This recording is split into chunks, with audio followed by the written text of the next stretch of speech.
Buenas tardes, bienvenidos al segundo capítulo de Encuentro con escritores de nuestra ciudad.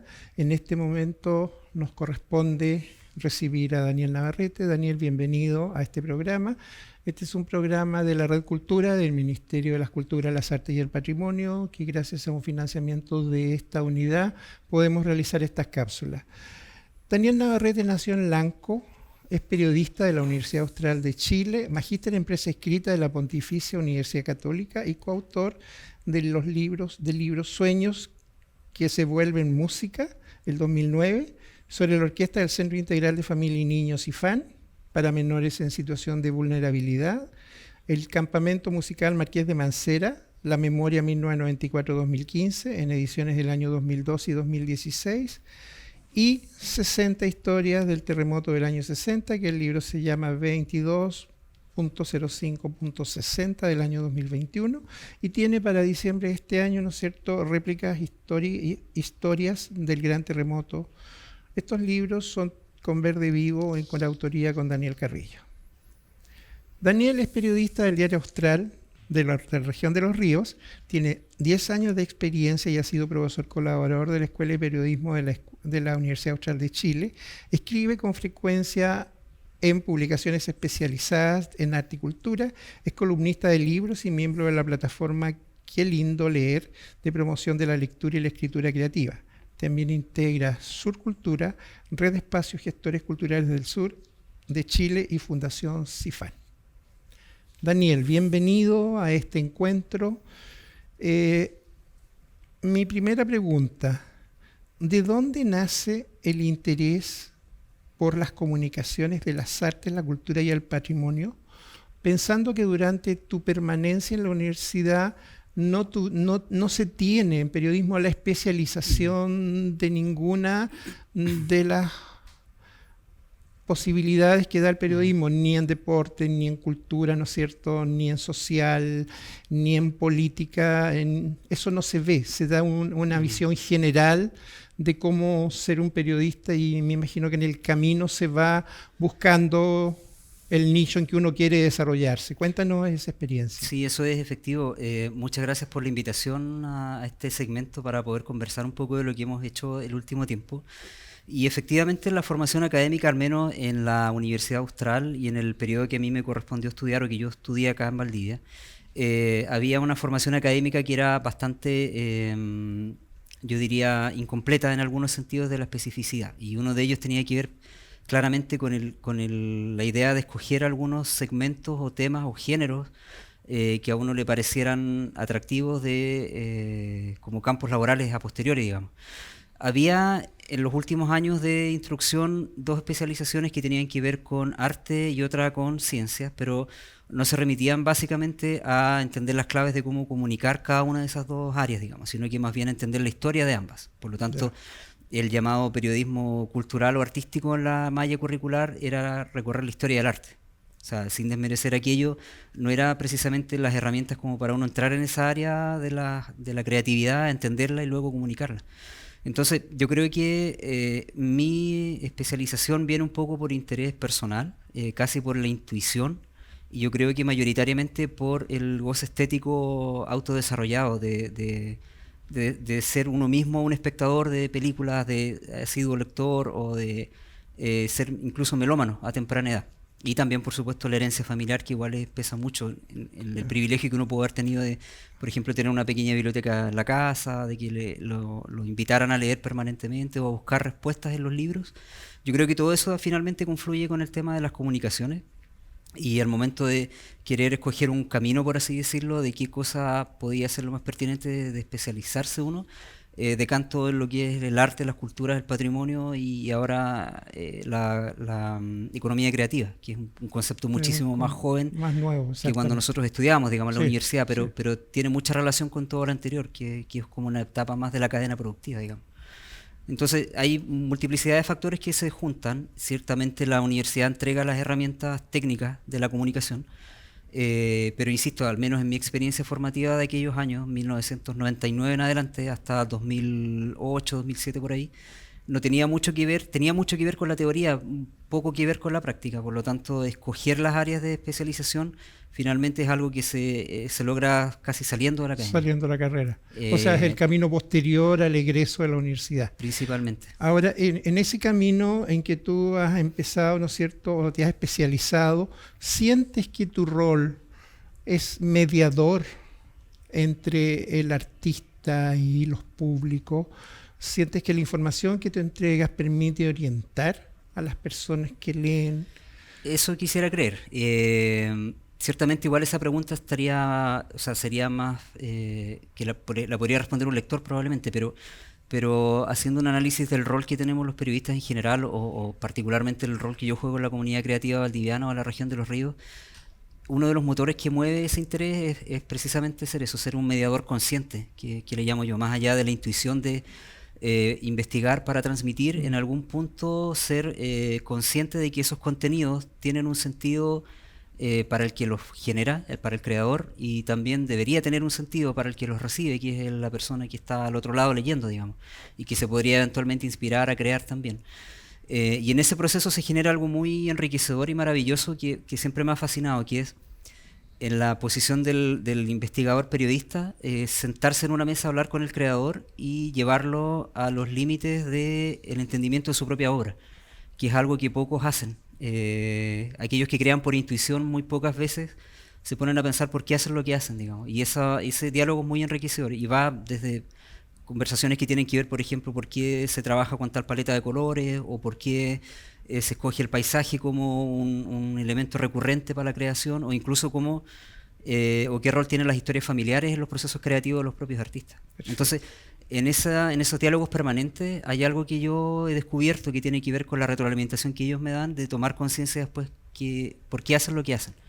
Y yo creo que en ese sentido la mediación se vuelve un poco consciente, porque ellos, a partir de esos diálogos, comienzan a establecer un relato que es un poco más consciente por parte de ellos. Y ya no tan solo se trata, por ejemplo, de pintar trenes por pintarlos, digamos. Exacto. O sea, no es entregar información por entregar información. No, claro. Sino que porque es entregar, ¿no es cierto?, un testimonio de un proceso creativo. Lo que ellos sí, a mí me consta que no muchas veces lo hacen de manera consciente. Y eso está... Yo diría que es parte de las artes en sí mismo, digamos, de crear por la necesidad de hacerlo, digamos, más desde el punto de vista como sensitivo, más que de la razón. Pero parte de mi trabajo tiene que ver un poco con decodificar aquello, entonces sentarnos y conversar desde la intuición y también desde la razón los lleva a ellos un poco a establecer esta suerte como de relato que mencionaba, que a fin de cuentas encuentran un justificativo para tomar ciertas decisiones. Y eso a su vez tiene que ver también con hacerse cargo de las historias que ellos habitaron o del territorio que ellos viven y lo que ellos quieren comunicar, digamos. Y así crean las series, exponen, exhiben, leen, etc. Perfecto. Tú has trabajado, ¿no es cierto?, en la historia CIFAN, de los campamentos musicales Marqués de Mancera, y en la historia del terremoto. Eso ha significado tener fuentes y tener que trabajar y acercarse a equipos de personas. Cuéntame, ¿cómo ha sido tu experiencia en este sentido? Además, tú has trabajado con Daniel Carrillo, de trabajar en equipo. Hoy no veo fácil el trabajo del periodismo. A lo mejor puedo estar equivocado. Más bien lo veo como un trabajo más individual que un trabajo colectivo. Tú has hecho un trabajo más bien colectivo. Cuéntanos esa experiencia. En general ha sido una experiencia de descubrimiento y de abrir caminos, creo yo, en varios aspectos. El primero es tratar de hacerse cargo de esta falencia de la comunicación de las artes, las culturas y el patrimonio, digamos, porque no existe una especialización como tal. Y no he visto colegas que hayan seguido esa senda, pero de manera permanente, digamos. Sí, ciertamente hay colegas que han escrito otros libros también, pero no tienen como la dedicación permanente y no suelen estar siempre donde se genera la información de esta naturaleza, digamos. Lo que eso me lleva a pensar que no existe un interés por los medios, y ni mucho menos una especialización por parte de ellos, digamos. Entonces, abrir ese camino ha significado mantener una relación abierta siempre con la comunidad creativa en búsqueda de temas que puedan parecer interesantes, y que ya están establecidos como tal desde mucho tiempo antes de que uno siquiera ejerciera, digamos. O en paralelo al ejercicio, en este caso particular mío, como por ejemplo el campamento musical del Marqués de Mancera. En el caso particular de ese tema, por el ejercicio de estar en el diario hace 16 años, me ha correspondido ver cada uno de los años la evolución del evento, entendiendo, por ejemplo, cómo se planifica, quiénes lo integran, cómo se toman decisiones artísticas y técnicas, y siempre verlo tras bambalinas, lo cual siempre me llama mucho la atención el hecho de poder entender cómo se hacen las cosas, cómo funcionan y cómo no funcionan, para que luego el espectador vea un resultado final, digamos. Y es ahí donde uno comienza un poco a congeniar con la idea de la crítica, que la crítica es muy fácil de hacerla cuando algo no te gusta, pero resulta que es tu apreciación personal de un trabajo titánico que se hizo por parte de mucha gente. Entonces, esa exposición que genera el artista es ciertamente bien cruel, si es que no conecta con el auditor o con el espectador, pero también lo enriquece en su posición frente a la audiencia. Entonces, este tipo de eventos, por ejemplo, que son musicales, formativos, me llamó la atención siempre de ver cómo se generaban, poder tener el privilegio de hablar directamente con los organizadores durante más de 10 años, hasta que decanta en un momento en que yo creo que, bueno, en conversaciones con Daniel también, que igual es periodista, de hacernos cargo de aquello. Nos damos cuenta de que que los hechos ocurren, que están, pero que luego de pasar el auge mediático de la prensa local o regional o nacional, se diluyen.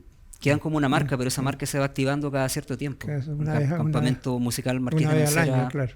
Es todos los eneros, todos los diciembre, digamos. Sí. Pero el resto del año nadie más se acuerda de aquello.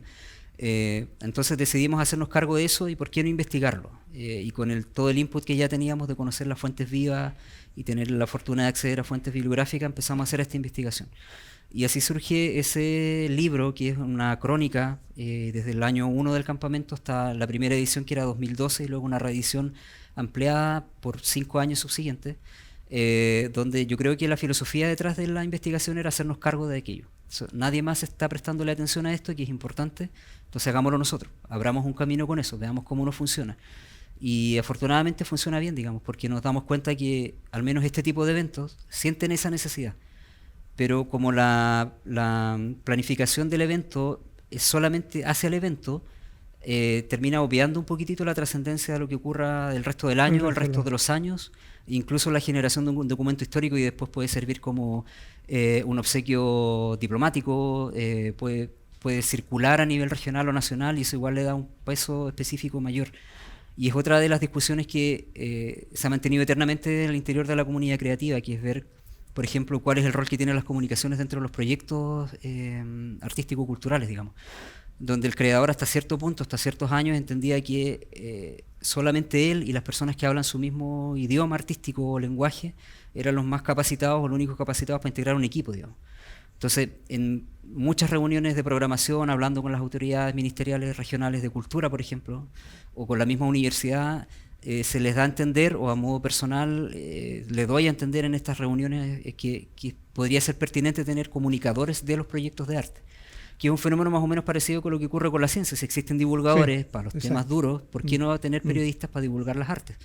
Y ahí, claro, la discusión de fondo viene siendo que el mal llamado habilidades blandas de las artes y las culturas por sí solas deberían entenderse, porque se trata de algo más sensible, ¿no? Por lo tanto, uno apelaría al espectador a que viera un cuadro por verlo, digamos, pero resulta que antes de que el cuadro llegue a la exposición hay todo un proceso que igual... Hay un proceso que es importante conocer.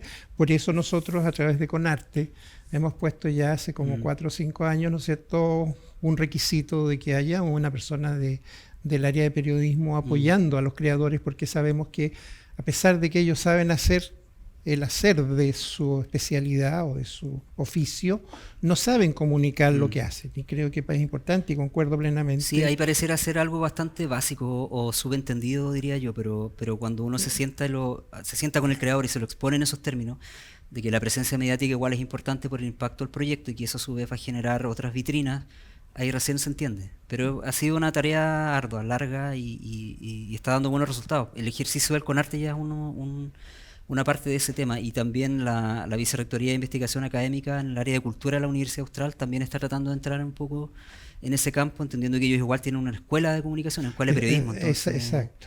Ahí están los vínculos. Tienen el recurso humano como para tener la especialidad incorporada a los proyectos.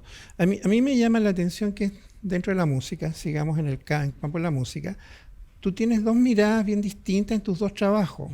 Uno que es la cosa formativa de los campamentos musicales, pero por otro lado, a través de la orquesta Cifán, la mirada social, la mirada de recuperación, ¿no es cierto? La mirada de que el arte, y en este caso específicamente la música, sirve para modificar conductas y para el rescate de ciertas personas con vulnerabilidad. Me imagino que ese proyecto también para usted fue tremendamente impactante, el hecho de conocer por dentro esta realidad. Efectivamente, de hecho, las investigaciones que derivaron el libro, tanto de la memoria del campamento musical como de la historia de la Fundación Cifán y la orquesta, yo diría que corrieron casi en paralelo, porque muchos de los músicos que acuden a un hito formativo son parte del otro, entonces se cruzan un poco las energías y los hacedores de aquellas actividades son casi los mismos, entonces ciertamente corren por dos canales distintos, ¿no? Uno es el formativo absolutamente hacia la profesionalización en algunos casos, y el otro es básicamente de integración y generación de un espacio seguro para el desarrollo sentimental, emocional, ¿no? Como persona, que yo diría que está en la misma altura de importancia, digamos, dependiendo de lo que pretenda la familia o el entorno. Pero en el caso de Cifán, yo creo que lo maravilloso es que es una experiencia única en la macrozona sur, sino en Chile, donde derechamente se escoge la música como un elemento unificador, como un elemento generador de un espacio seguro para la infancia y la adolescencia también. Y desde ahí se comienza a proyectar una forma distinta de entender el hacer la música y el arte en general, digamos, donde no se propende necesariamente que el niño que está tocando música ahora a los 7 u 8 años termine siendo un violinista de academia, digamos. Exacto.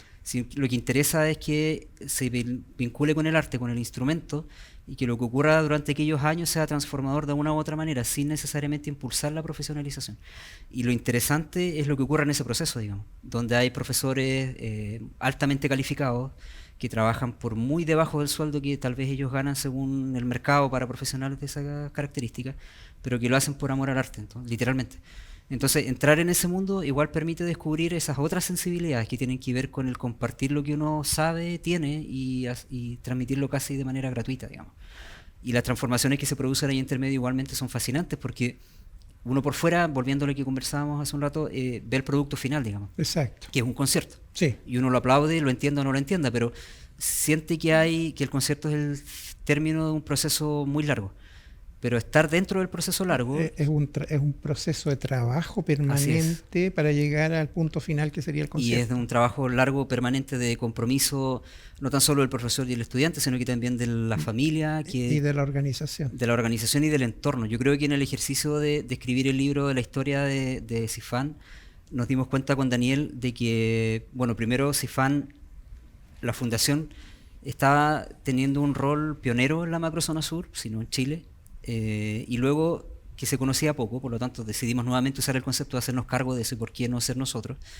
Y tercero, que la música estaba siendo ya a estas alturas como un elemento que ya no quedaba ninguna duda absoluta de que era uno de los sellos identitarios de Valdivia y por ende de la región. Ya la tenemos históricamente en muchos festivales, mucha gente graba discos, hay muchos artistas activos y todo, pero el proceso formativo que generaba la música selecta en este caso era algo inédito, que la fundación lo abre en junio del 2002 con la orquesta, pero desde el 96 en adelante como fundación, digamos. Por lo tanto había una exploración de muchos años que efectivamente estaba generando resultados comprobables, positivos, y que valía la pena fortalecer de alguna manera. Entonces ahí investigarlo, comunicarlo, ponerlo en un libro fue nuestra respuesta de hacernos cargo y de colaborar de alguna u otra manera en esta cadena de formación. Y claro, eso nos llevó posteriormente a colaborar en otros proyectos y hacernos cargo de las comunicaciones en algunos, y estar siempre pendiente de lo que hace la institución, digamos, que no es menor en términos formativos. Sí, uno tiene que valorar, ¿no es cierto?, los esfuerzos que se hacen en el área de la cultura, que muchas veces no tienen la visibilidad que uno quisiera. Bueno, tú hiciste un salto entre lo que era la música, que era como parte de tus primeras investigaciones, a pasar un poco a la historia, pero a la historia a través del testimonio, con 60 historias, ¿no es cierto?, del terremoto de 1960. 2205060. Ujú. Cuéntanos, debe haber sido sorprendente encontrar tantas personas con historia, tantos testigos del terremoto del 60, aunque ha pasado ya 60 años.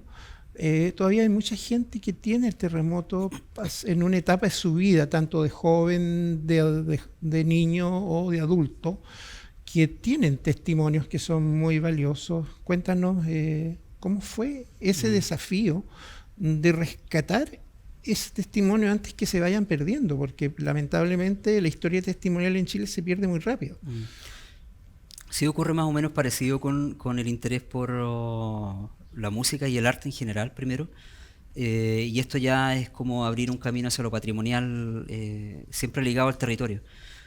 Dicho sea de paso también que es la cuarta colaboración con Daniel y una quinta que se estrena este año 2021, diciembre, que es la continuación de este libro, donde a estas alturas congeniamos en muchas cosas, en muchas ideas y en muchos intereses. Y el hecho de investigar el arte, la cultura y el patrimonio es uno de ellos, digamos. Y por supuesto generar documentos para las nuevas generaciones también es otro, casi por añadidura diría yo.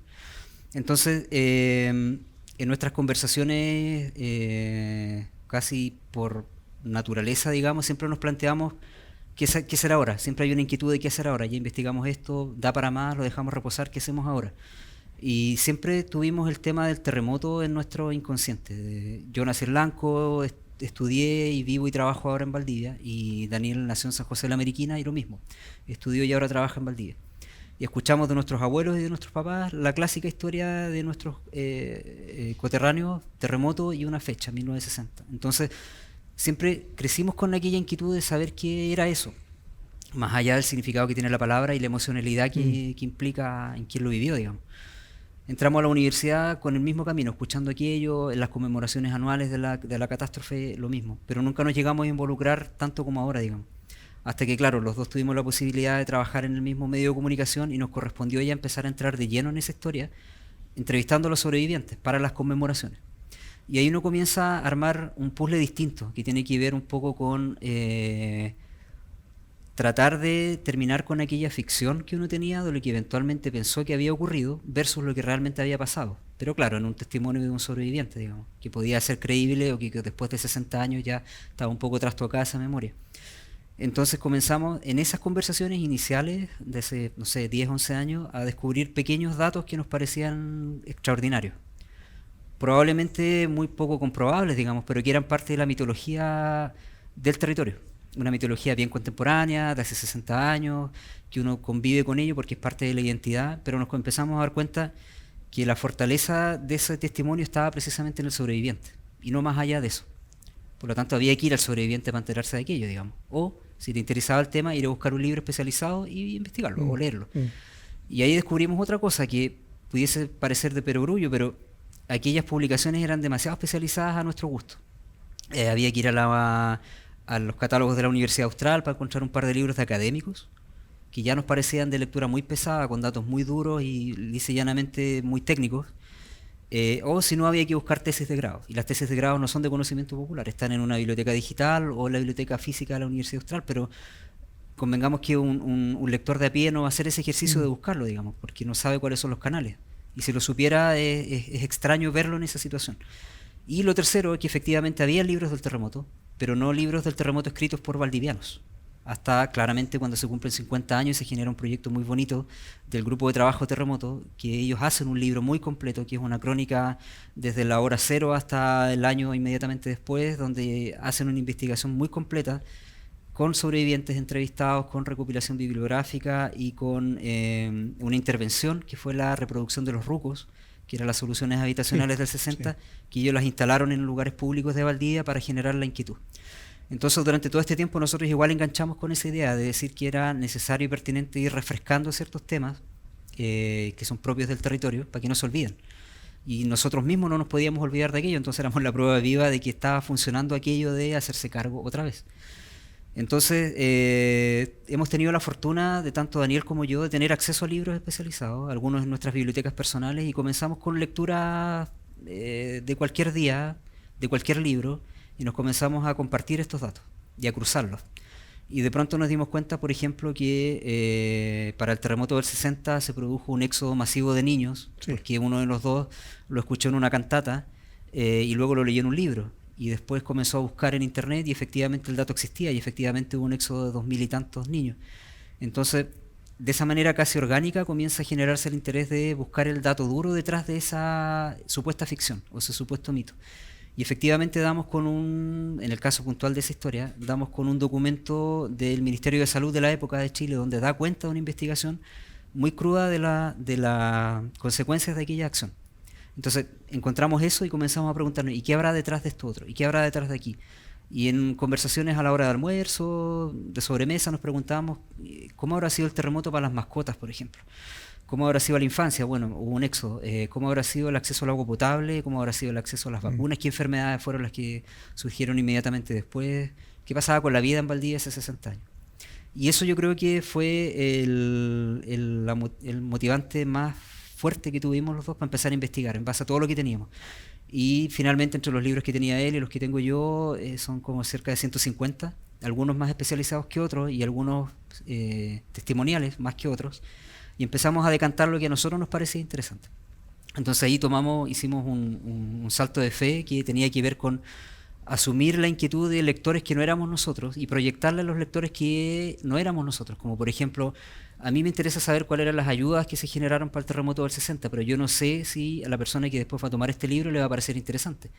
Pero hagámoslo interesante, pongamos el tema en la agenda y veamos si funciona o no. En el peor de los casos nadie va a leer el libro, pero el libro igual va a circular. Y afortunadamente estábamos lo correcto. Ese salto de fe fue efectivo y el libro fue un éxito. O sea, yo creo que lo primero es agradecer al Fondo Conarte porque era primera vez que lo postulábamos, primera vez que lo ganábamos y primera vez que nos aventurábamos en un proyecto que una vez que estuvo listo y circulando nos dimos recién cuenta del tremendo potencial y alcance territorial que podía tener desde el punto de vista emocional. Y ahí nos quedamos casi perplejos porque la edición se agotó inmediatamente. La editorial Libros Verde Vivo, que gentilmente acogió publicar con nosotros en nuestra aventura de saber cómo se publica un libro, muy a tiempo después de los otros que habíamos hecho música, decide publicar una segunda edición. Y se ha circulado desde diciembre del año pasado hasta casi diciembre de este año y van quedando muy pocas copias. Entonces, lo bonito que se genera con todo esto fue primeramente haber reconfirmado que estábamos lo correcto en nuestra teoría de instalar el tema, que dicho sea de paso ocurre durante la celebración de los 60 años del terremoto, Los 60 años. el año pasado, el año 2020, donde por eso nosotros decidimos jugar un poco con el concepto de 60, que en la portada del libro y en la investigación está al menos consignado 3 veces, ¿no? 220560, 60 historias del terremoto del 60, es como para que quede muy claro que era aquello. Y ocurre el lanzamiento y la investigación el año pasado, digamos, en el año 60 de la tragedia, y además en el primer año de la pandemia. Entonces comienzan a generarse dos comparativos muy potentes que tenía que ver cómo la gente que sobrevivió al 60 tuvo que literalmente sobrevivir a esa destrucción y cómo nosotros, 60 años después, estamos tratando de sobrevivir a otra destrucción, que era una pandemia. Por lo tanto, fue una investigación que se hizo en casa, a distancia, con muy pocas reuniones, con revisión de archivos presenciales muy limitados por las situaciones, por las razones obvias, digamos, que el año pasado era menos flexible que ahora, pero aún así lo logramos sacar adelante. Y lo bonito de todo es que tomamos la decisión consciente de que sean 60 historias por el 60, 1960 y el 60 aniversario, pero nos quedaron otras 60 fuera. Y otras 60 son las que vienen en la continuación del libro, que efectivamente se llama Réplicas, Historias del Gran Terremoto, donde seguimos un poco encantados con aquella idea de nosotros seguir redescubriendo y reinstalando el tema para que las nuevas generaciones se vayan encantando con ellos. Uno de los propósitos de este libro y del que viene en diciembre es generar esta conversación precisamente y que sean tal vez los nietos que le pregunten a los abuelos si es verdad lo que está en el libro o no, o los abuelos le comenten a los nietos o a los hijos que ellos efectivamente saben que así fue aquello, digamos.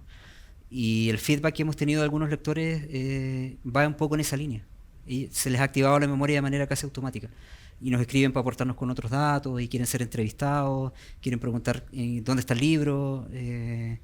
Así que eso para nosotros ha sido maravilloso, o sea, como cerrar un poco el ciclo, o dejarlo abierto probablemente, este círculo de memoria permanente, e insistir en el tema aquel de los libros de música, como de hacernos cargo de un tema que no nos correspondió vivir, pero que está en nuestro ADN, y que por qué no, desde el lenguaje del periodismo, en este caso del formato de la crónica periodística, tratar de hacer amable algo que no es amable desde ningún punto de vista, que es la destrucción.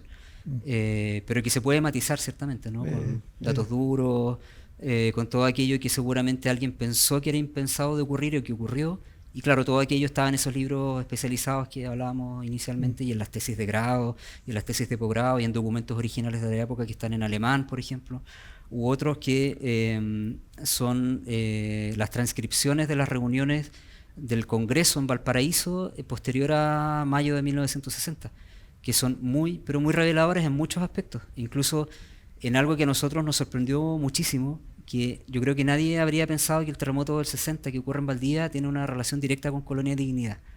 Y eso es un dato que lo revelamos en el segundo libro, o sea, podemos abordarlo ahora, pero es una cosa que tal vez uno pensaría que sin terremoto no hubiese habido Colonia Dignidad, y no llega Paul Schaeffer a Chile. Entonces, ahí nos damos cuenta de que estos datos no están dispuestos en la historia de la humanidad por un azar. Y si así fueron, son azares muy poderosos, entonces generan una transformación social muy potente. Y cuando comenzamos a descubrir eso y a hacernos conscientes de eso, es cuando el libro y la investigación toma mucho más peso. Y ahí se vuelve parte de nuestro relato, digamos. O sea, ¿por qué investigar el terremoto? Por todas esas razones. Exacto. O sea, bueno, yo creo que las historias, las crónicas de las vidas de las personas hoy día están mucho más validadas y son mucho más importantes para construir una historia global que las historias oficiales. Porque las historias oficiales están miradas desde el mundo de la autoridad, no están miradas desde el ciudadano. Yo creo que ese es un tremendo valor de tu libro. Aquí lo interesante igual de este ejercicio y de los ejercicios de los libros anteriores tiene un poco que ver con el atrevimiento de investigar para publicar, o si no simplemente por el ánimo de investigar para generar una circulación de ese conocimiento. Porque en mi generación por lo menos aún entendía que el que investigaba era el historiador, ¿no? La persona que tenía las herramientas para saber cómo hacerlo, digamos. O el antropólogo o el arqueólogo, si uno lo quiere llevar hacia el campo del patrimonio, o el restaurador. Pero el periodismo tiene esas herramientas de investigar que ciertamente pueden ser utilizadas para estos temas que nos pertenecen, digamos. Y así como se han escrito muchos libros sobre el periodo del golpe en Chile, los derechos humanos o tragedias más recientes. Y dentro del periodismo está aquella mirada que tiene que ver con que la no ficción igual se puede transformar en un tema literario. Entonces, y atractivo. Claro, y el desafío está en saber cómo escribirlo, digamos, pero eso queda ya a juicio más de los lectores. Sí, una pregunta, yo leí el libro, cuéntame en la segunda parte. Valdivia tuvo censura de prensa, no ingresó nada para no alarmar a la población. Yo tenía 10 años y en mi casa llegaba el diario Ilustrado. Mi abuelo estaba suscrito durante un par de meses, no llegó el diario de Santiago. No llegó el VEA, o sea, fue una burbuja.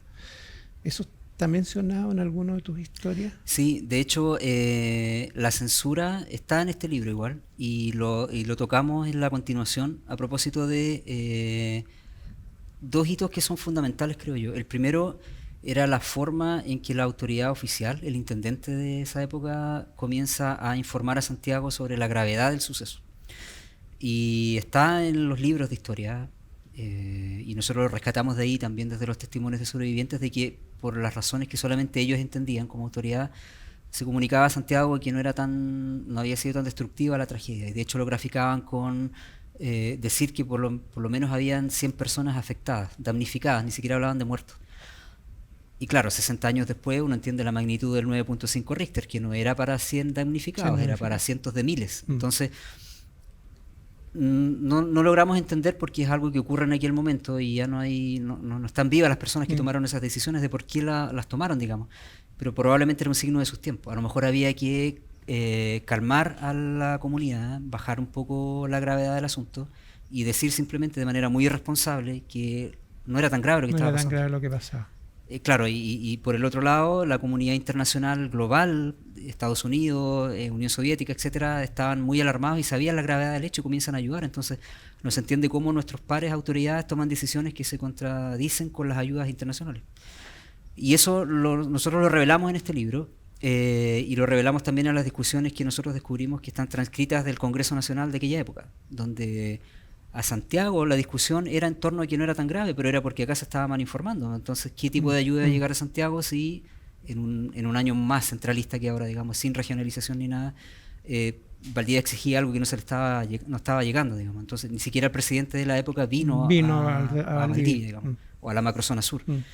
Algo que en estos días sería impensado, digamos. O sea, menos en campañas ocurre casi más por obviedad, digamos, pero en todas las tragedias las autoridades van, constatan en terreno, pero en aquel entonces nadie sabe por qué no vinieron. Y el tema de la censura también tenía mucho que ver en aquel momento o estaba, mejor dicho, vinculado con la desinformación, que tenía que ver un poco con esto, digamos. Los medios informaban según las fuentes oficiales, y en el segundo libro nosotros revelamos, por ejemplo, algo que nos parece curioso, no es curioso ni divertido, pero que es bastante pintoresco, de cómo, por ejemplo, en Santiago se publicaba de que en Chiloé, Osorno y en Puerto Montt habían ocurrido episodios de linchamiento de personas que habían sido descubiertas robando casas o supermercados.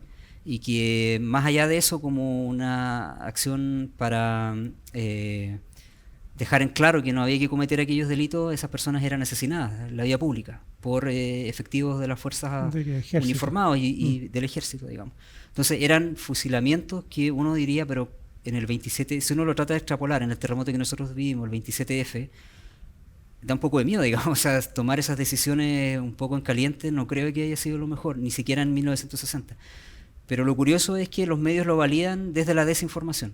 Entonces lo que ocurre es una cadena de hechos que nadie sabe si son o no, y que nosotros lo retratamos en una crónica que tiene mucho que ver con eso, o sea, que ocurrió o no ocurrió. Y claro, ahí damos cuenta de lo que decía tal diario, de que en Chiloé alguien escuchó que habían asesinado a 8 personas en un cementerio, y alguien va y no existen aquellas tumbas, pero la persona que los atiende les dice que no son 8, son 10, entonces comienza a crecer la desinformación a tal nivel que en Santiago terminan desestimando esas versiones que no saben quién dio en el sur, y desacreditan todo aquello. Pero entre medio ya la desinformación está instalada, o sea, las fake news, como se le conocen ahora, ya existían en el 60, no con ese nombre. Pero nos parece curioso y no menos interesante que se generara una cadena de desinformación y de errores en base a rumores. Ahora, claro, hay que entender que en 1960 ni siquiera había internet, no había WhatsApp, no había Twitter, no había nada. Entonces, uno, si no se informaba por el rumor, no se informaba, o se informaba por los medios oficiales, digamos. O sea, había muchos disparos en la noche, pero yo creo que eran disparos de alerta más que disparos de matar gente. O sea, había muchos muertos como para seguir matando gente, pero al final, claro, uno se escuchaba que disparaban en distintos sectores. Valdivia era muy chico también en ese tiempo. Uno decía, bueno, están matando. Pero bueno, es parte del mito y es parte de la leyenda. Eso igual es interesante porque la investigación sobre el terremoto de 1960 igual nosotros la iniciamos con la idea de desmitificar varias cosas. Y yo creo que la más potente tiene que ver con que el terremoto es el terremoto de Valdivia. El terremoto de 1960 es el terremoto de Valdivia. Y nosotros sostenemos que no es así. No. Por las circunstancias, finalmente es Valdivia la que termina en las primeras planas, es la que termina siendo fotografiada por un veterano de guerra que estuvo fotografiando el día D, luego vino a Valdivia, se publica en la revista Time y sale a todo el mundo, digamos. Pero Valdivia ya tenía un camino recorrido en el posicionamiento turístico geográfico, que yo creo que la hace merecedora de abrazar la tragedia como si fuera de ella, digamos. Pero ocurre desde Concepción el día anterior hasta Ancud, Chiloé. Claro, Chiloé. Y la placa se hundió en ese tramo. Entonces hay mucha destrucción, historias, dramas, sobrevivencia, muerte, desde Concepción, por toda la macrozona sur hasta Chiloé. Por lo tanto, que solo sea de Valdivia, a nosotros ya nos parecía algo como muy arrogante, pero que la historia lo validó como tal. Entonces nosotros, en ese salto de fe, decidimos hacernos cargo de eso y dijimos, oye, nuestro relato tiene que ver con eso, no es nuestro. Y con justa razón los osorninos se quejaban, que no les llegaba la lluvia, que llegaba a todo Osorno, o Puerto Montt, o que no salía de Temuco, digamos. Claro.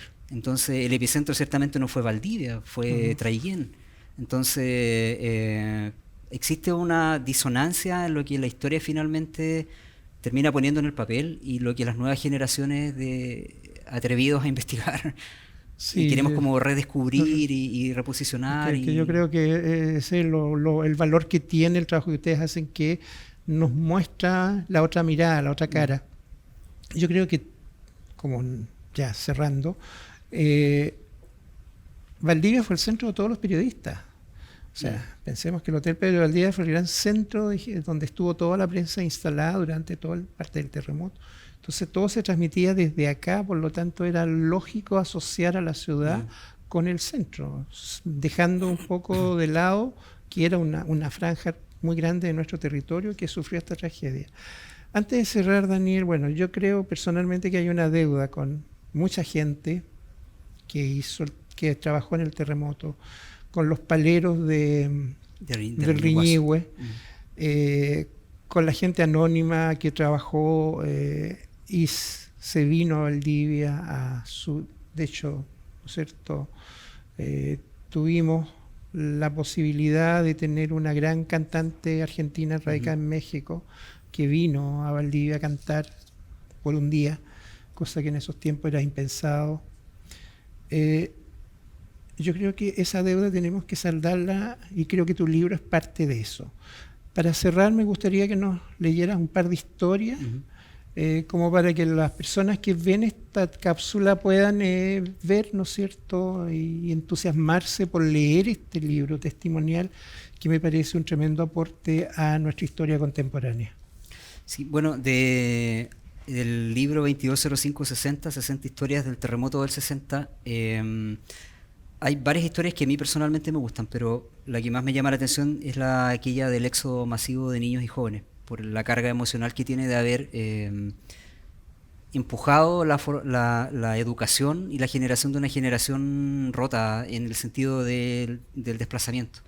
Ciertamente hubo personas que no se fueron, digamos, y otras que sí, y lo interesante de todo aquello es cómo 60 años después o al tiempo inmediato después procesan aquel estresor, digamos. Algunas personas que nosotros logramos entrevistar nos hablaban de que aquí el viaje a la región metropolitana o a la quinta región, Valparaíso principalmente, fueron unas grandes vacaciones, alejados de la tragedia, digamos, grandes vacaciones donde podían tener 4 comidas diarias, ropa nueva, acceder a servicios higiénicos en condiciones normales que en Valdivia no ocurría. Mientras que los que se quedaron acá defienden la opción de haberse quedado acá por un tema familiar, digamos, era apoyar al papá, a la mamá, estar con los abuelos, fue y sigue siendo la mejor opción, digamos, no haber, entre comillas, arrancado de la tragedia. Pero no nos deja de parecer curioso cómo en el transcurso de las historias personales finalmente cada cual decide contar la historia de su punto de vista bien particular. Y esa es precisamente la historia que a mí más me gusta del libro, una de las que más me gusta, y en el libro nosotros le hemos titulado Adiós a los niños. Y dice así: entre el 7 y el 10 de junio, la barcaza Izaza y los cruceros O'Higgins y Pratt fueron las naves protagonistas de una masiva evacuación de damnificados del terremoto en Valdivia. En sucesivos viajes trasladaron a 1.942 personas hacia Corral y desde ahí a Valparaíso. La Fuerza Aérea hizo lo propio evacuando a 4.415 heridos y enfermos a los aeródromos de La Chamisa, La Paloma y El Tepual, para luego ser llevados a diversos centros asistenciales de la capital. La ciudad no estaba en condiciones de ser habitada y era un riesgo, principalmente para los niños. Por ello, las autoridades asumieron el compromiso de sacar de Valdivia a todos quienes fueran menores de 17 años de edad. Sus nuevas residencias serían familias de acogida, casas de conocidos, hospitales, parroquias, iglesias y regimientos. El Círculo Valdiviano de Santiago fue una de las instituciones que recibió a los pequeños en su nuevo destino. De esta forma, cientos de menores iniciaron una nueva vida forzados por las circunstancias. Algunos habían perdido a sus padres, otros debieron partir simplemente por el riesgo que implicaba seguir en un lugar que, además del terremoto, sentía muy latente la amenaza del lago Riñihue. En el informe sobre colocación de niños damnificados trasladados de la zona sur a la provincia de Santiago, emanado por la Autoridad de Salud de la época, se consigna la llegada de al menos 2.030 niños y niñas a la capital. En el grupo había 6 huérfanos de la localidad de Peulla, de Puerto Varas, y solamente 16 terminarían evidenciando problemas conductuales por haber sido alejados de sus familias. La solución para ello fue entonces derivarlos a la casa central del Consejo de Defensa del Niño. En su momento, dejar a Valdivia sin niños parecía ser la idea más sensata. Sin embargo, hubo críticas a lo desafortunado que podría resultar el desapego emocional en medio de una crisis que demandaba mucha contención. Así, profesionales de la Sociedad Chilena de Salubridad hablaban de riesgos, como por ejemplo neurosis y desadaptación social. La curiosa historia de cómo Valdivia se quedó sin sus niños inspiró al grupo musical Antares, quien rescató este hecho en la cantata Valdivia, años 60, Memoria y Relatos de Nuestra Historia. En ella se puede escuchar la canción Ciudad sin Niños, La obra fue estrenada en 2010 y un año más tarde se grabó en un disco.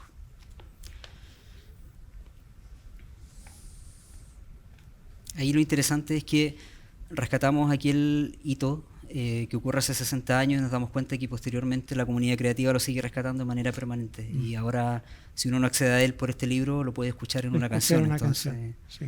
Es algo que definitivamente marca una generación y a nosotros como investigadores no nos deja de impactar. Es algo que no quisiéramos vernos involucrados, digamos. Es algo que se tapó, ¿eh? Y es algo que se tapó. Se tapó mucho tiempo, sí. Yo fui testigo de eso. Y fui uno de los afortunados que quedó en Valdivia. Gracias, Daniel, por poder conversar en este encuentro y solamente esperar la próxima llegada del segundo volumen, que yo creo que va a ser tan entretenido y tan ameno como el primero, y espero y te deseo que sea un gran éxito, porque si ya 2 ediciones están completamente vendidas, quiere decir que es un tema que hoy día convoca mucho interés. Te agradezco que te hayas dado el tiempo de compartir con nosotros, y con esto, ¿no es cierto?, cerramos esta cápsula donde Daniel Navarrete nos compartió como escritor, como periodista, parte de su trabajo en este proyecto que está financiado por el Ministerio de las Culturas, las Artes y el Patrimonio. Buenas tardes a todos.